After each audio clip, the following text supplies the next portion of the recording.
everyone. A very good afternoon to all of you. I'm Sayukta from All About Skin Well-Being, and I'm sure all of you must be doing really good. We all know taking good care of our skin is important for more than just our appearance. As the largest organ, our skin becomes the most essential to our overall health. A fungal infection is quite common on our skin, or nail, or many a times on our scalp. Fungal infections are diseases caused by fungus. Mild fungal skin infection can look like a rash. It can be really itchy and annoying. So let's connect today with our skin expert, Dr. Gunjan Verma, live from Delhi to enlighten us on the topic of fungal infections. Dr. Gunjan Verma is a dermatologist and cosmetologist with vast experience in skin and hair care. She did her MBBS from VMMC and Safdarjung Hospital. She is the alumni of Dr. Ram Manohar Lohia Hospital, New Delhi. Currently, doctors, today we are going to talk about fungal infections. We all know fungal infections are quite common. Most of us, or we have seen people who have gone through that. And we would like to understand during the whole session what are fungal infections, how it is caused, what are the body portions, areas which are more prone or at risk of having fungal infection. To start with, doctor, what is fungal infection और body के वो कौन से parts होते हैं जहां पर ज्यादा चांसेस होते हैं फंगस के ग्रो करने के? देखिए फंगल इन्फेक्शन एक ऐसा कॉमन इन्फेक्शन हो गया है अब इंडिया में बिकॉज हमारा जो क्लाइमेट है वो इस तरीके से है कि हमारा जो वेदर है वो ह्यूमिड भी है, स्वेटी भी है, तो fungus grows in our body. Fungus को जो फूड चाहिए वो हम उससे हमारी बॉडी से मिल जाता है, उससे हमारी बॉडी के स्किन प्रोटीन्स मिल जाते हैं, हमारी स्किन से वाटर मिल जाता है, हम स्वेट करते हैं उससे उसको नमक भी मिल जाता है। सो we are actually giving the perfect environment for fungus to grow if we are sweaty, जैसा कि वेदर इंडिया में देखा जाता है। सो इसीलिए फंगल इन्फेक्शन बहुत प्रेडोमिनेंट है साउथ ईस्ट एशिया में, especially in country like India. So इसमें डिफरेंट बॉडी पार्ट्स इन्वॉल्व हो सकते हैं, डिफरेंट टाइप्स के फंगल इन्फेक्शन है। जैसे कि एक फंगल इन्फेक्शन का नाम मैं शेयर करती हूँ जिसका नाम है टीनिया वर्सिकलर, जो कि एक सुपरफिशियल फंगल इन्फेक्शन है और इसमें सुपरफिशियल आपकी स्किन की ऊपरी लेयर इन्वॉल्व होती है, पसीने से द्वारा ये ज्यादा फैलता है, एक्सपोज्ड एरिया जैसे कि चेस्ट एंड नेक ज्यादा इन्वॉल्व होते हैं। अगला टाइप का एक नाम है जिसे हम अपनी भाषा में टीनिया क्रूरिस बोलते हैं। क्रूरिस मीन्स आपकी बॉडी के जितने भी फोल्ड्स हैं, जैसे कि आपकी बगल आर्मपिट्स, जैसे कि आपकी थाइज या इंग्वाइनल एरिया के जो एरियाज हैं, या नीज के पीछे, या जहां आप अपनी बेल्ट या जीन्स को वियर करते हैं, पेट के पास जो हमारे फोल्ड्स होते हैं, ये स्पेशली फीमेल्स में ब्रेस्ट एरिया के नीचे देखा जाता है कि यहाँ पे क्योंकि पसीना कलेक्ट हो सकता है तो फंगस यहाँ पे अच्छे से ग्रो कर जाती है एंड यहाँ पे हमें ये ज्यादा देखने को मिलता है। लेकिन ऐसा नहीं है कि ये अदर बॉडी पार्ट्स में नहीं हो सकता। बच्चों में ये सर पे हेयर्स में भी देखा जाता है और डायबिटीज या फिर वीक इंडिविजुअल में या फिर किसी इन्फेक्शन के द्वारा ये हमारे नेल्स को भी इन्फेक्ट कर सकता है, चाहे वो हाथ के हों या पैर के। सो ऐसा कोई बॉडी पार्ट नहीं है। अगर ये किसी बॉडी पार्ट, कई बार ये फेस पे भी हो जाता है, हाथों पे भी हो जाता है। So different names has been given to the infections name as per the type of fungal infection that our body is having. तो सर से लेके पाँव तक कहीं पे भी फंगल नेल में, फिंगर नेल में, लेकिन इसके अलावा बॉडी पार्ट्स में खास तौर पे वो फोल्ड्स जहां पर स्वेट अक्यूमुलेट होता है, मॉइस्चर होता है और हवा एक तरह की ऐसे नहीं लगती है, वहां पे फंगस को एक बहुत ही डॉक्टर वी ऑफन से specially in medical field that prevention is always better than cure. Any way we can prevent Yes. having fungal infections? Yes, there are many ways we can prevent the fungal infection. First of all, I always say to my patients, build up your immunity. See, we are living in Delhi, we are living in India, and we are prone to get infections. So, first of all, we should work on our immunity. Have your breakfast, lunch, dinner on time. Have a balanced diet. It should have proteins. It should have vitamins, minerals, water in accurate amount to build up your immunity and to fight against any infection, whether it is fungal, whether it is any sepsis, any bacterial, or so and so any other call in any other infection. So immunity buildup is the first point. Second point, if we take bathing regularly, अगर हम सुबह शाम 2 time नहाते हैं and इसके अलावा हम अपने कपड़ों को चेंज करते हैं, if there are field workers जिनका एक्सपोज़र धूप में बहुत ज़्यादा है, तो वो 2 बार बाथ ले सकते हैं। एक्जिस्टिंग पेशेंट्स को थोड़ा-सा अपने घर में फैमिली मेंबर्स को स्प्रेड ना हो स्पोर्स के द्वारा ये इन्फेक्शन, तो आप अपनी बेडशीट्स को क्लीन रख सकते हैं, अपने कपड़ों को अलग धो सकते हैं, गर्म पानी का इस्तेमाल कर सकते हैं एंड यस सनलाइट। आप अपनी बॉडी को भी सनलाइट लगाइए, उससे आपका विटामिन डी जनरेट होता है, आपकी बॉडी का इम्यून सिस्टम बिल्डअप होगा। सेकंड, आप अपने कपड़ों को धूप में सुखाइए, धूप में सुखाने से यूवी किरणों से आपके कपड़ों में जो फंगस रह जाती है हम उसको भी मार सकते हैं। सो प्रिवेंशन इज द की। ये मैं हर पेशेंट को बताती हूँ, अपने हाथ धोइए। अगर आपको हाथ में फंगल है, अगर आप उसी हाथों से खाना बनाएंगे तो आप खाने में भी फंगस को डाल सकते हैं, जिसको आप खा भी सकते हैं लेटर ऑन। अगर आपको कोई फंगल इन्फेक्शन है आप पैरों में या किसी बॉडी पार्ट्स में और आप स्विमिंग करने के लिए जा रहे हैं तो आप स्विमिंग के वाटर को भी इन्फेक्ट कर सकते हैं। सो एक दूसरे को फंगल इन्फेक्शन बहुत जल्दी से भी फैल सकता है यदि हम प्रिवेंशन ना लें। तो prevention is always better than cure. That is the key to our treatment. बिल्कुल, prevention is always better than cure. और जब क्योर की बात आती है डॉक्टर, एक बहुत आम प्रैक्टिस जो हम अपनी सोसाइटी में देखते हैं वो है सबसे पहले होम रेमेडीज। कुछ भी होता है स्पेशली स्किन को तो हम इतना फॉर ग्रांटेड लेते हैं कि हम सबसे पहले कुछ उस पर अप्लाई करते हैं, उससे बात नहीं बनती। तो आजकल वेरियस सोशल मीडिया प्लेटफॉर्म्स पे इतने इन्फ्लुएंसर्स हैं एंड अनफॉर्चुनेटली सबके सब क्वालिफाइड डर्मेटोलॉजिस्ट नहीं है, लेकिन स्किन पर बात बहुत से लोग करते हैं, हम उनकी बात मान लेते हैं। बहुत कम होता है कि इनिशियल स्टेजेस पे ही हम एक डॉक्टर के पास चले जाए। स्किन में तो हम जब तक बहुत सारे एक्सपेरिमेंट ना कर ले, ओवर द काउंटर कोई टॉपिकल एप्लीकेशन ना ले ले, तब तक हम बहुत कम डॉक्टर के पास जाते हैं। ये बहुत ही अनफॉर्चुनेट है, बट आई एम श्योर आपको भी ऐसे पेशेंट्स मिलते होंगे जो इससे पहले बहुत कुछ ट्राई कर चुके होते हैं। और टॉपिकल एप्लीकेशन तो बहुत आम है क्योंकि ओवर द काउंटर प्रोडक्ट्स बहुत इजीली यहाँ पे मिल जाते हैं किसी भी केमिस्ट शॉप से। आपकी इसमें क्या मैम राय है डॉक्टर, क्या ये ठीक है या इससे जो समस्या है ये और बिगड़ती है? बिल्कुल, ये क्वेश्चन तो मेरा फेवरेट क्वेश्चन है, बिकॉज ये केस तो 100% है आजकल। इस तरीके के जो फंगल इन्फेक्शन होते हैं इनको हम अपनी लैंग्वेज में बोलते हैं स्टेरॉइड मॉडिफाइड टीनिया। यानी कि आपने फंगल इन्फेक्शन पे उन दवाइयों का प्रयोग कर लिया है जो कि उसको ठीक करने की बजाय उसको और बढ़ावा देती है। Supposedly, if you are adding some salts, there are so many medicines which are over the counter available to chemist or any other platform. Like even online, patients are getting the medicines and they are applying on the affected area. तो ठीक होने की बजाय क्या होता है, हमें एक प्लेसिबो और एक स्यूडो इफेक्ट मिलता है, जिससे कि शुरुआत में तो वो फंगल इन्फेक्शन सप्रेस हो जाता है, डाउन हो जाता है, लेकिन अंदर ही अंदर वो पनपता रहता है एंड फिर वो एक्सटेंसिव फ्लेयर के साथ हमें प्रेजेंट करता है and at that time it is बिल्कुल red in colour and patient discomfort में होते हैं and then they visit to us. So ऐसा तो मैं हमेशा ही अपने पेशेंट्स को कहती हूँ कि आप ऐसी कोई मेडिसिन मत लीजिए अपने आप। आपको कोई भी इन्फेक्शन होता है पहले आप हमें विजिट करिए, हम एनालाइज करेंगे एंड आपको सही एंटी फंगल सही मात्रा में, चाहे ओरल हो या टॉपिकल हो, डर्मेटोलॉजिस्ट के पास जाइए, वही अनसर्टिफाइड बोर्ड सर्टिफाइड डर्मेटोलॉजिस्ट वही आपको सही तरीके से इसमें ट्रीट कर सकता है। वरना यदि हम स्टेरॉइड मिक्स करी हुई क्रीमों से अपने आप को सेल्फ ट्रीट करते रहेंगे तो क्या हो रहा है, फंगस रेजिस्टेंस आ गई है। इंडिया में इट्स वेरी कॉमन, मीन्स कि जो हमारी फंगस नॉर्मल दवाइयां हैं वो काम करना फिर बंद कर रही हैं। हम पेशेंट्स का ट्रीटमेंट देख रहे हैं कि जो टाइम पीरियड है वो बढ़ता जा रहा है। पहले फंगस 10 से 15 दिन में ठीक हो जाया करता था, लेकिन अब ऐसा नहीं देखा जा रहा है। It may take even more than a month.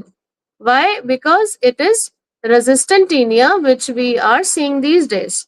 So it's a request to the general public, since this platform is very good for to spread awareness, कि do not indulge in applying steroids or any other mixed medication for fungal infections. बिल्कुल, ये समझना, ये जानना बहुत ज़रूरी है कि सेल्फ मेडिकेशन, स्टेरॉइड्स का इस्तेमाल, कोई भी दवाई ले लेना या फिर कोई भी टॉपिकल एप्लीकेशन कि ये तो सिर्फ स्किन पे लगा ही रहे हैं। ये एक बहुत आम हमारा एक्सक्यूज़ होता है कि ये हम खा थोड़ी ना रहे हैं, सिर्फ स्किन पे लगा रहे हैं, लेकिन वो लगाना भी बहुत खतरनाक हो सकता है। और जैसा कि डॉक्टर कह रही हैं कि फंगल रेजिस्टेंस हो जाता है, फिर हमारी बॉडी जो है वो फंगल से जुड़ी जो दवाइयाँ हैं, एंटी फंगल जो मेडिकेशन है, उस पे रिएक्ट ही नहीं करती। ये अपने आप में एक बहुत बड़ा मुद्दा बनता जा रहा है। तो इसे अगर आप सही से ट्रीट करना चाहते हैं, बहुत आसान तरीके से जल्दी से आराम चाहते हैं, तो सबसे आसान तरीका है अपने पास के जो भी एक क्वालिफाइड डर्मेटोलॉजिस्ट हैं उनके पास जाइए, उनसे सही इलाज लीजिए और इलाज पूरा कराइए।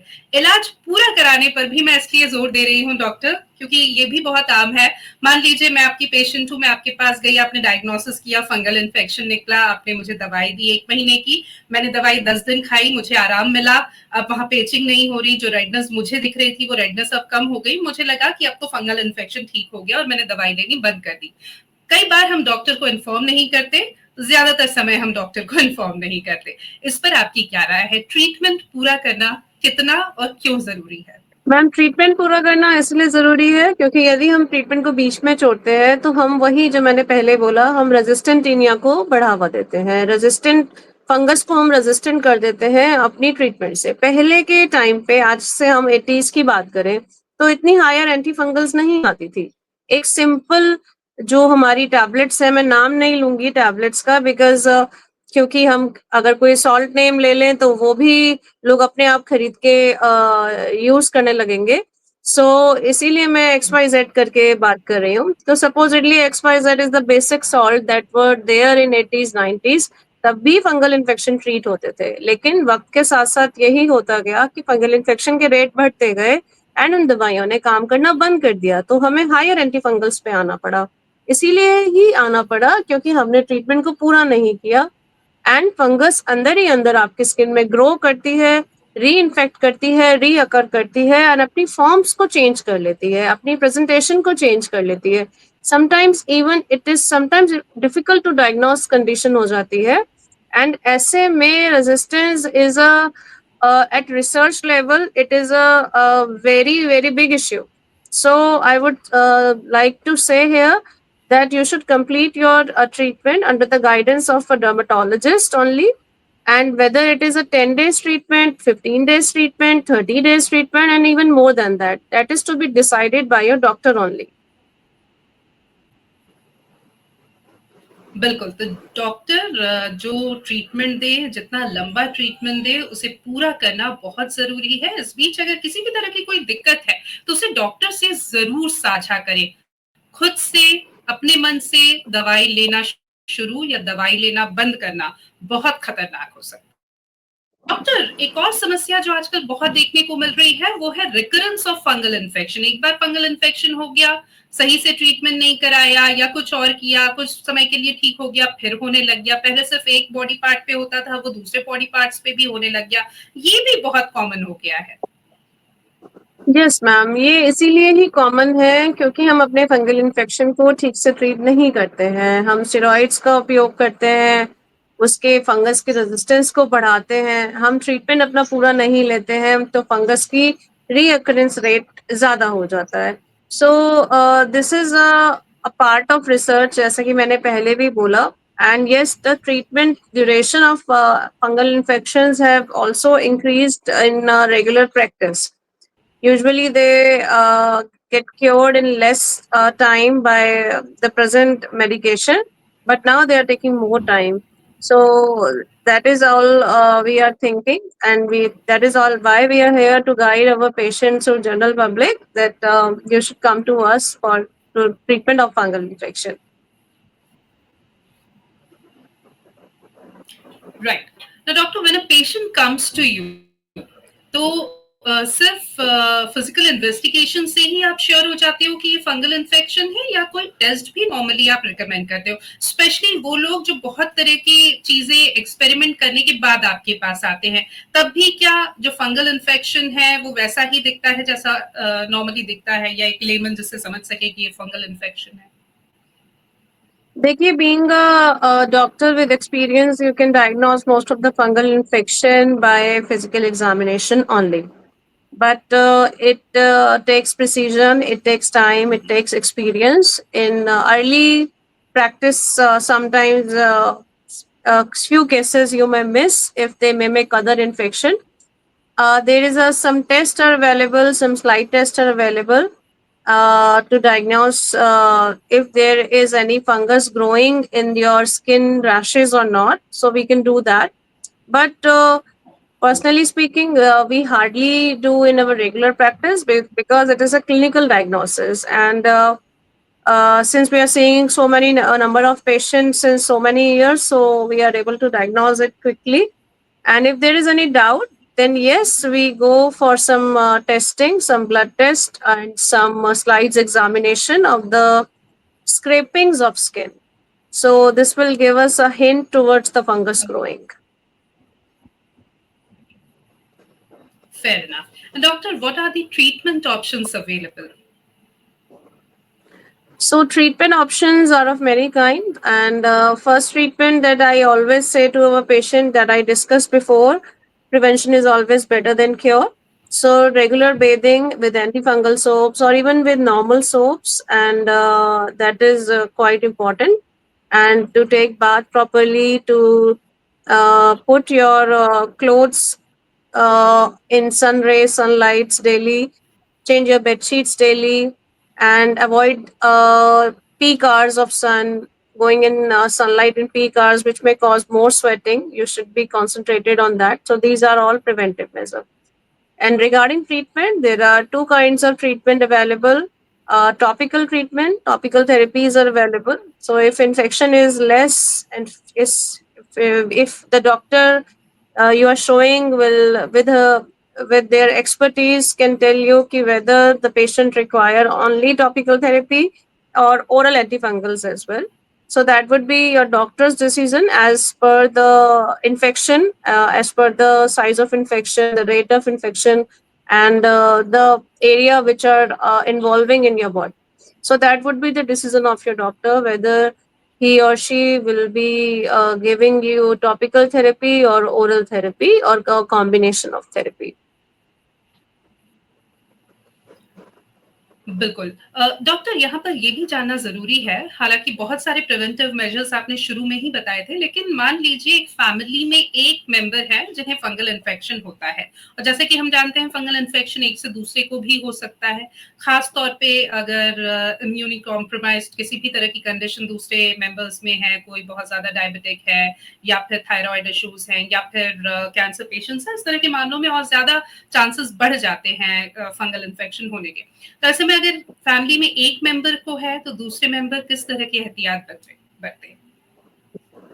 बेसिकली अगर फैमिली में एक मेंबर को है, so if you will take proper precaution, that family member who is suffering from fungal infection can do a lot to other family members in preventing the spread of infection. So as I said, changing bed sheet, not do not share your clothes is very important, first of all.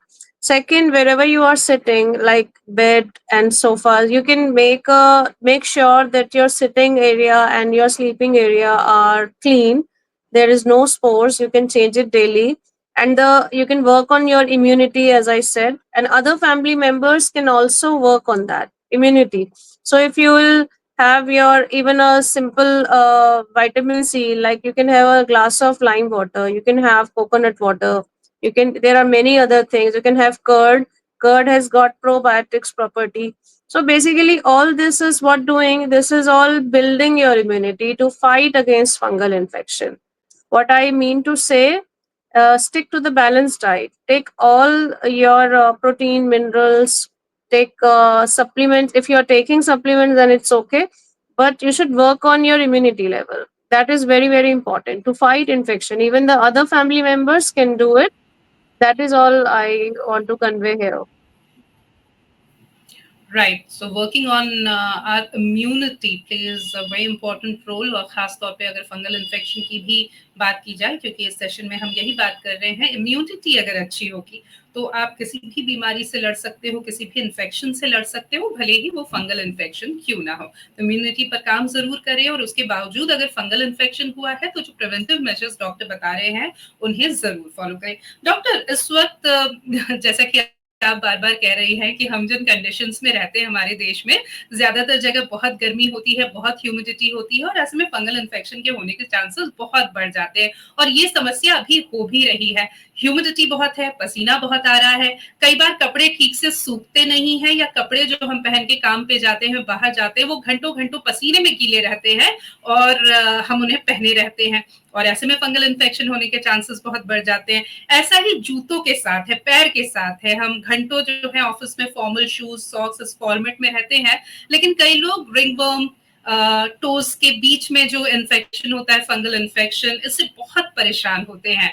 तो ये जो गीले कपड़े हैं, गीले मोजे हैं, गीले जूते हैं, इनसे जो फंगल इन्फेक्शन हो रहा है खास तौर पर इन दिनों में, और आने वाले समय में क्योंकि मॉनसून है, ये समस्या और बढ़ने ही वाली है, क्या आप सजेस्ट करेंगी? देखिए, ऐसे में मैं हमेशा अपने पेशेंट्स को सजेस्ट करती हूँ, sometimes I give shoe excuse to them if they are working in such industry that you have to wear shoes. So sometimes I give them shoe excuse just to cope up with the condition if the condition is in very poor. So first thing is that I do. Second, I always say make sure your toes are widely separated and you make sure that you can add toe separators and make sure you clean it in between the your toes so that you can at least remove the superficial dirt. You can superficial spores ko aap at least remove kar paए. Then you can have dip your feet in warm water so that your feet will be relaxed. The superficial dirt and spores and also the odor causing bacteria and fungus will also get removed. Then you can apply your medication which is being advised by your doctor, plus take antifungals, and try to change your footwear because sometimes fungus can just put like a fevicol, it gets stick to the boundaries of your shoes, and when you wear that shoes again you can be reinfected again. So that is also very important. You make sure that your shoes are also clean, sometimes that is the source of your reinfection. Okay. Doctor, groin area, private parts, यहाँ पे जो fungal infection होता है, इसको लेकर तो कई बार जो पेशेंट है वो बात ही नहीं करते हैं, डॉक्टर के पास जाते ही नहीं है, बिकॉज दे हेजिटेट। लेकिन वो कई बार जब तक डॉक्टर के पास पहुंचते हैं तब तक इन्फेक्शन बहुत खराब हो चुका होता है। तो इस पर आप क्या सजेस्ट करेंगी? पहले तो कैसे पहचाने कि ग्रॉइन एरिया में अगर बहुत ज्यादा इचिंग हो रही है, रेडनेस है, तो वो फंगल इन्फेक्शन हो सकता है, और डॉक्टर को अप्रोच करना क्यों जरूरी है?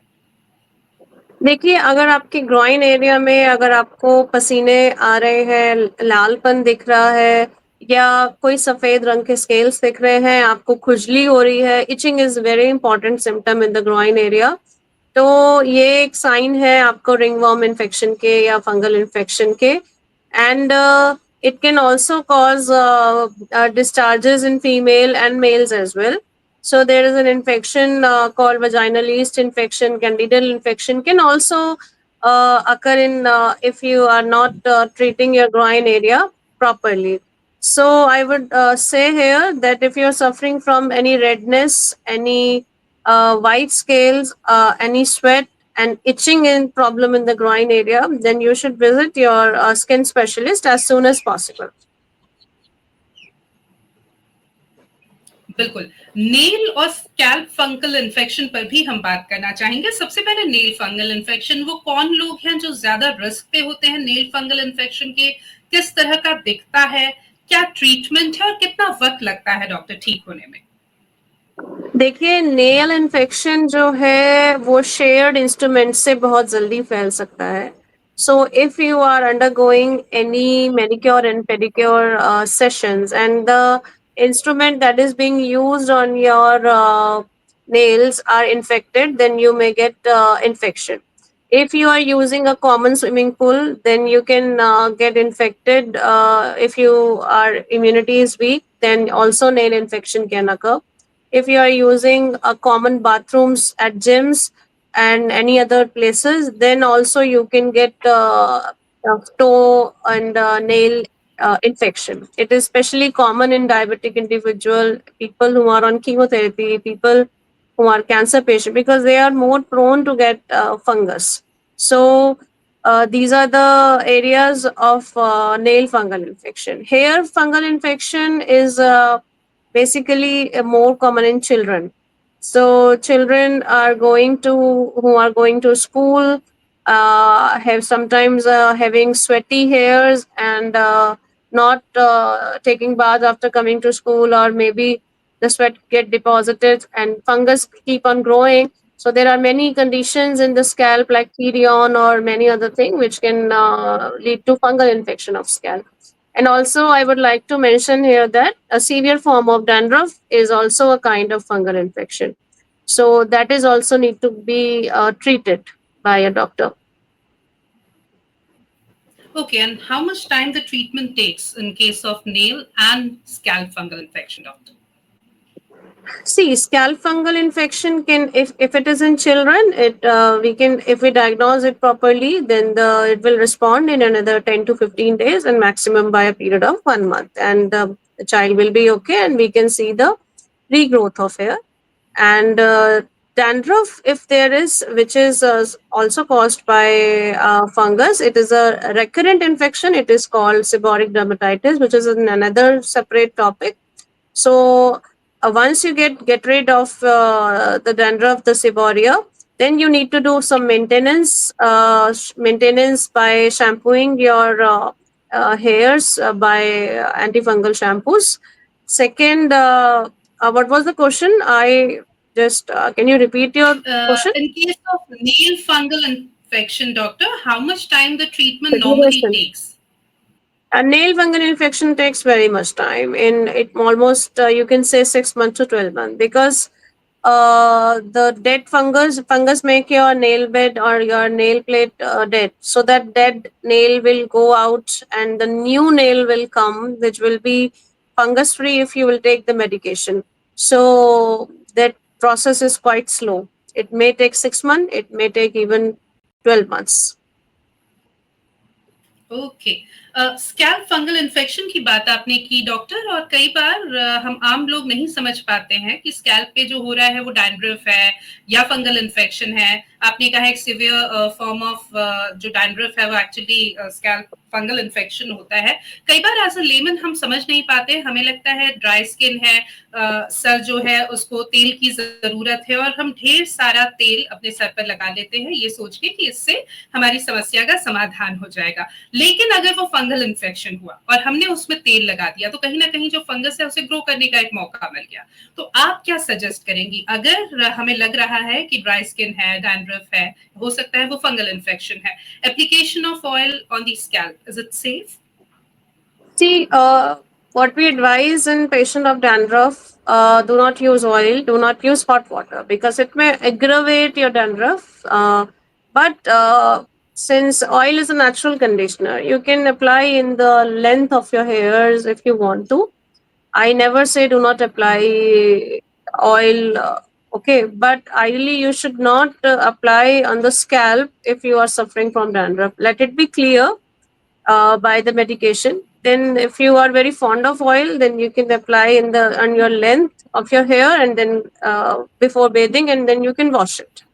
Otherwise, on your scalp, I do not recommend. I recommend shampooing and other medication to treat your fungal infection, and I would not name any medication because this is not the right thing to do on Facebook and Instagram. I am strictly against it uh, to name any medication, because people heard it and purchase it, which is very common in India, which personally I do not promote. Definitely हम भी यही कोशिश करते हैं कि किसी तरह से किसी भी मेडिसिन का, किसी भी ट्रीटमेंट का नाम ना बताए, ताकि जो आपने कहा कि बिल्कुल। Self medication, over the counter application को हम भी डिस्करेज करते हैं। ढेर सारे सवाल यहाँ पर आ रहे हैं, कुछ सवाल इनमें से मैं लेना चाहूंगी। हमारे व्यूअर्स हैं, उनका सवाल है, will using antifungals on long term effect my skin और general health? Which antifungals? That is very important. Are you talking about topical or are you talking about oral?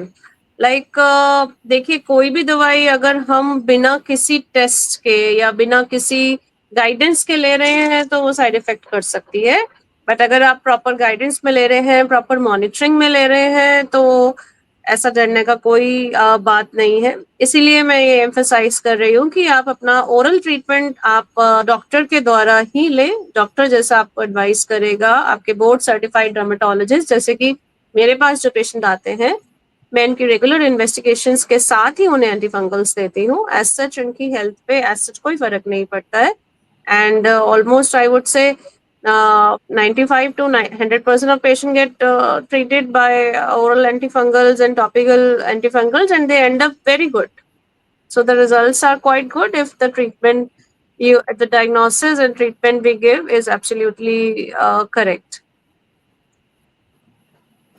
Okay, एक और सवाल है, क्या स्ट्रेस और hormonal imbalance इससे fungal infection और ज्यादा खराब होता है? I am not able to see any questions here. अच्छा, okay. फिर से पूछिए मैम। कैन स्ट्रेस या हार्मोनल इम्बैलेंस, क्या इसकी वजह से फंगल इन्फेक्शन बदतर होता है और ज्यादा खराब होता है? मैम देखिए, stress, smoking, environmental factors and pollution, ये सब तो आपकी बॉडी को वैसे ही वीक बनाते हैं।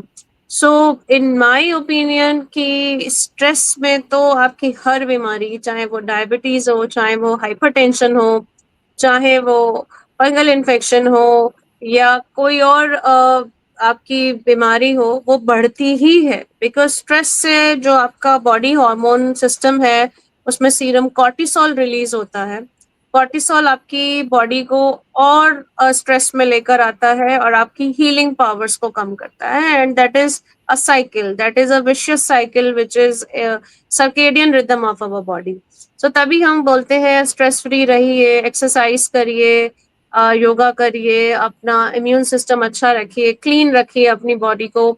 सो ये सब चीजें तो आपस में लिंक्ड है ही और इम्पॉर्टेंट है ही। Hormonal imbalance in what sense you are asking is also very important. जैसे कि cortisol hormone का मैंने नाम लिया, which is a stress hormone.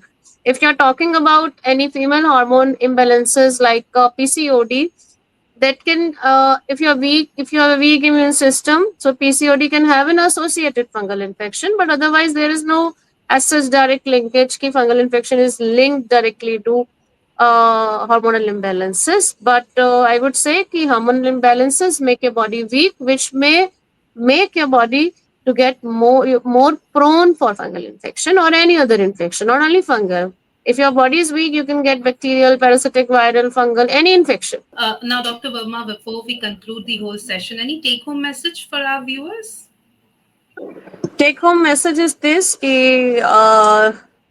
trust a board certified dermatologist only for your fungal infection, and if whether it is a small area of redness or bigger areas involved, go to your doctor and keep yourself healthy, build up your immune system, take bath daily and dry your clothes, change your bed sheets. These all are important measures to fight any kind of fungal infection, and similar things for and remain stress free as well and build up immune system. Thank you. Thank you so very much doctor Gunjan Verma, बहुत अच्छी बातचीत आपसे हुई, आपने कीमती वक्त हमारे लिए निकाला, इसके लिए आपका बहुत बहुत शुक्रिया। तो अगर फंगल इन्फेक्शन है या किसी भी और तरह का इन्फेक्शन है, भले ही हम ना समझ पा रहे हो कि क्या है, सबसे पहले एक बोर्ड सर्टिफाइड डर्मेटोलॉजिस्ट के पास जाना है, ये बहुत जरूरी है। Thank you very much doctor Verma once again. Okay, thank you. And viewers, thank you for your active participation. For more information and updates on skin health and care, stay connected on our FB page all about skin well-being. We are also available on YouTube, Twitter, and Instagram. Thank you and have a great day ahead. Goodbye.